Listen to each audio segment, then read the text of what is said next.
గోదావరిలో అంటే ఎటకారమే కాదు, భక్తి ప్రేమాభిమానాలకు పెట్టింది పేరు. ఊరికే మాటలు చెప్పడం కాదు, చేతులతో చూపిస్తుంటారు. ఇదిగో అలాంటి దంపతులే వీరు. తూర్పుగోదావరి జిల్లా కడియం మండలం కడియపులంకకు చెందిన లారీ ట్రాన్స్పోర్ట్ యజమాని వరదవీర వెంకట సత్యనారాయణ, లావణ్య దంపతులు ఏడుకొండల దర్శనానికి తిరుపతి వెళ్లారు. గోదావరి జిల్లాల వారు అధికంగా కాలినడకనే ఏడుకొండలు ఎక్కుతామని మొక్కుకుంటారు. వీరు కూడా శ్రీవారి మెట్లు నడిచి వెళ్తున్నారు. అయితే వేగంగా మెట్లు ఎక్కుతున్న సత్యబాబును చూసి భార్య లావణ్య, మీరు ఎక్కడం కాదు, దమ్ముంటే నన్ను ఎత్తుకొని ఎక్కమని సరదాగా సవాల్ చేసింది. ఆ సవాల్ను సీరియస్గా తీసుకున్న సత్యబాబు భార్యను భుజాలపైకి ఎక్కించుకొని మెట్లు ఎక్కడం మొదలుపెట్టారు.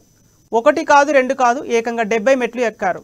అలా ఆ జంట వెళ్తుంటే ఫోటోలు, వీడియోలు తీయడానికి మిగిలిన భక్తులు పోటీ పడ్డారు.